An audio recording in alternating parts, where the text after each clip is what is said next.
In part one of this video series, we talked about some technique and swing changes we made to help improve Robin's game. In part two, we're going to go over some on-course playing lessons.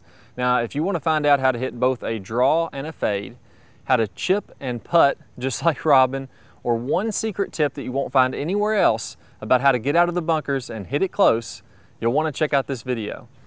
Okay, so one of the things that me and Robin have been working on the last few weeks, now that he's got his swing in great shape, is working the ball and being able to manage the course well so that even your mishits are going to be in a good spot and you're still going to have opportunities for birdies, or at worst just get up and down from an easy location for par.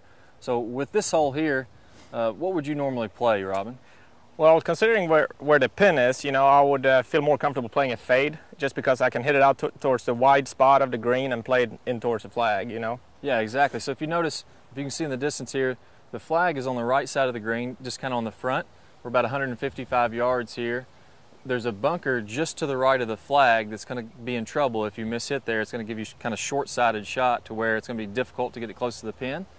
And then to the left, there's a lot more green to work with, and there's a bunker left of the green. So if he hits it in the bunker left or on the left side of the green or even the center of the green, he's going to have a really easy time getting it up and down, or maybe even making it for birdie. And then if he gets it to fade back in, he's going to play it just a little bit left of the flag, and he's going to have a really easy birdie opportunity. So even if he mishits it and it misses to the left, he's in a good spot to get up and down and to make a par.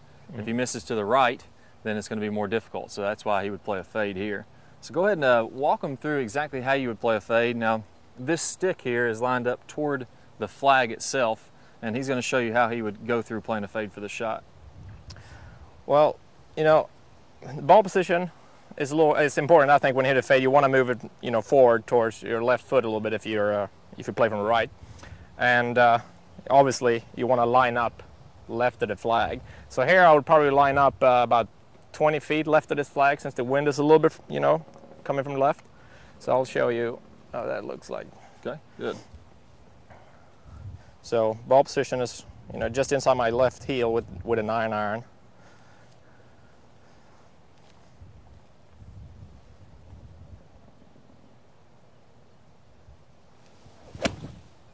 Oh, that's not a good shot. All right, so basically hit the left. Yeah, got on left. So you mishit the shot. This is exactly why course management is so important. Yeah, exactly. Mishit the shot a little bit, but you still have about a 25-footer for birdie, 30-footer for birdie, because you just pulled a touch. So go ahead and set up one more time. All right. And I'm going to walk him through exactly what you've done here. All right. So he's put his ball position just a hair forward, and when he means forward, probably about an inch or so. That way, when he starts to swing across the ball and to the left, that's going to tilt the plane a little bit to the left, and it's going to be easier to make ball first contact if it's forward. If you're playing it back in your stance, it's going to be easier to play a little bit of a draw. Now he's got his stance open, maybe about 10, 15 yards, something like that. He's kind of lined up toward the left edge of the green with his feet. His shoulders are also open. And then he's going to basically swing a little bit to the left, across his feet a little bit. And then what do you feel like you do with the face when you swing through this shot? Well, when I hit a fade, in the follow through, I want to make sure the face stays open like this. Yeah, exactly. So you see how this face is pointing up toward the sky, as opposed to hitting a draw. What are you going to do when you hit a draw? Draw, it would look something, it would be turned over like this. Yeah, so the face is rotating to the left as you hit a draw. So let's go ahead and hit one more. Okay.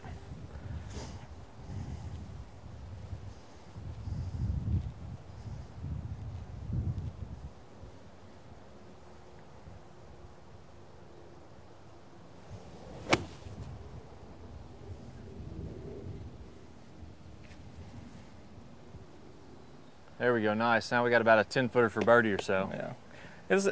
I still struggle a little bit with the fade, because I tend to spin my shoulders open a little too quick. So, I really try to, feel the same, like as I do with a draw. I just hold my face open. Yeah. So that's another common mistake, is that a lot of people, when they want to hit a fade, they're going to spin their shoulders open as hard as they can to try to get that path going to the left, as opposed to doing it more with the arms, which is something that we've worked on last couple weeks.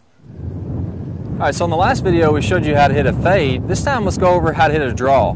Now this pin is cut all the way on the left side of the green, and there's also a bunker on the left side. So if he hits it to the left of the pin, it's going to make it for a more difficult up and down. To the right of the pin, there's much more green to work with, and you're going to have a nice uphill putt.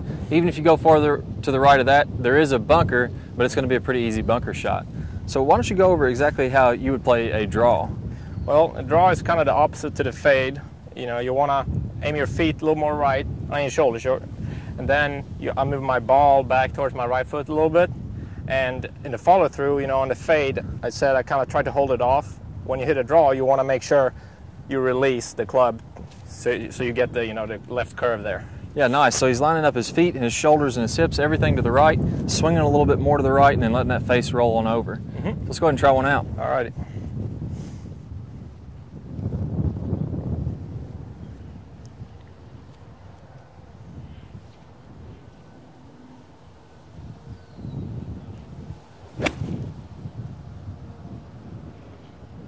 Nice. Oh yeah, it's all over. He's got about a 5-footer there. Nice shot.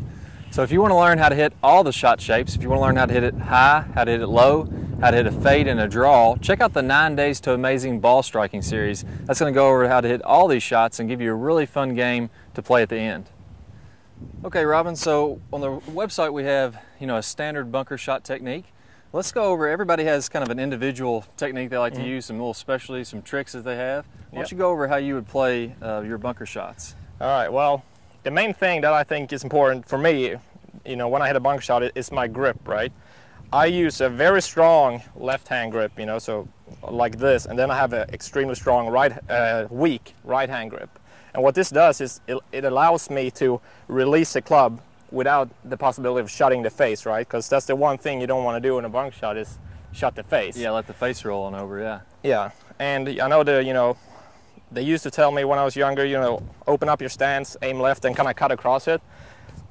That's not what I try to do. If anything, my stance is a little shut to where you know, to the hole, and I try to swing more around me to get a more shallow angle of attack. So I'll show you how it looks like. And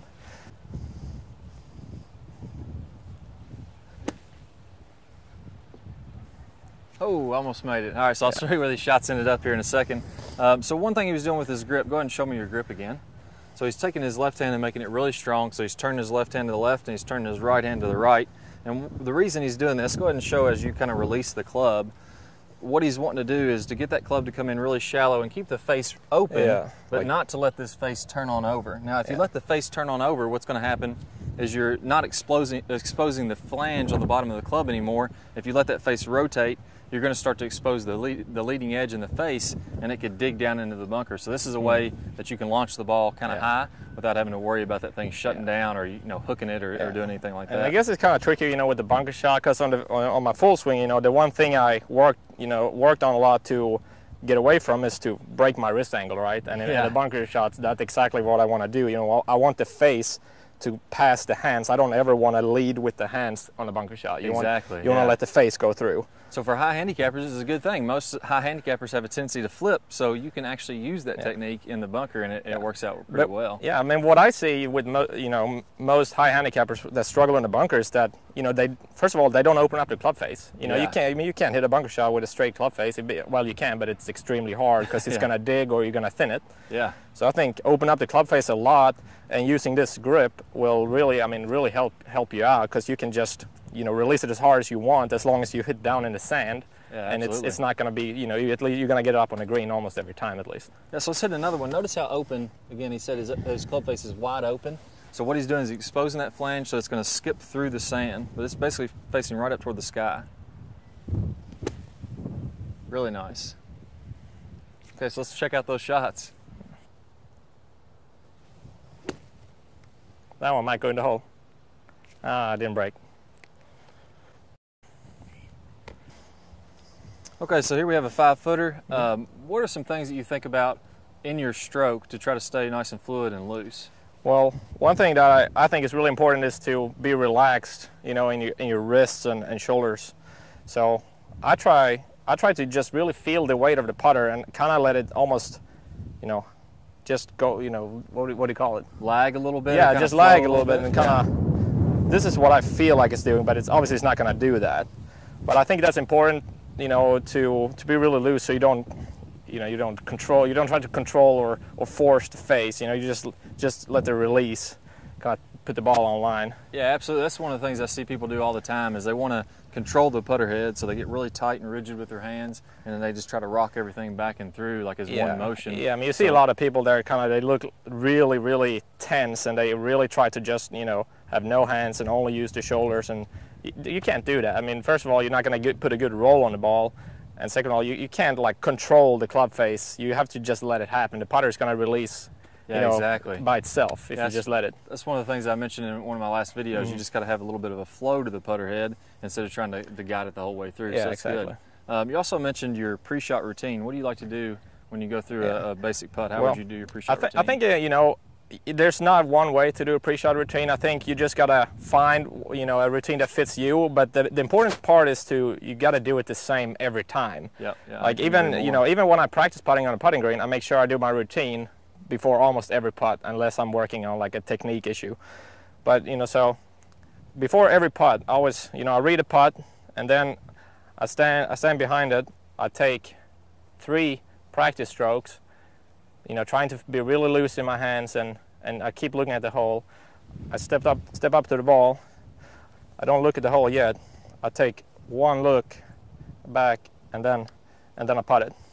Yeah, great. That's really important. As you mentioned, it's not necessarily what you do in your routine. Yeah, exactly. It's just doing the exact same thing every time, and that allows you to take your normal practice stroke and take it to the course or take it to the tournament, because it feels like you've already been in that situation time and time again. Yeah, exactly. It's like a comfort, you know. If I get out on a tournament and I have a really important putt on the 18th hole, I just go back to my routine, and the only thing I focus on is doing my routine. I've done it a million times, so you know, it feels really comfortable, and it kind of, you know, if I'm nervous or whatever, it kind of helps me just get that out of my mind and just focus on the putt. Yeah, absolutely. I think that could really help a lot of people out. I hope you enjoyed this 2-part video series. If you'd like to learn how to work the ball, both hitting a fade, a draw, even hitting it high and low, just like Robin, I want you to click the link on the bottom right-hand side of your screen, and that's going to take you to the 9 Days to Amazing Ball Striking series. That's going to help you to hit the ball better and have more control than you ever thought possible with your game. Also, if you'd like to follow Robin, be sure to visit him at www.robinwingardh.com. There's even a link there if you're interested in sponsoring Robin to help him to achieve his dream of playing on the PGA Tour.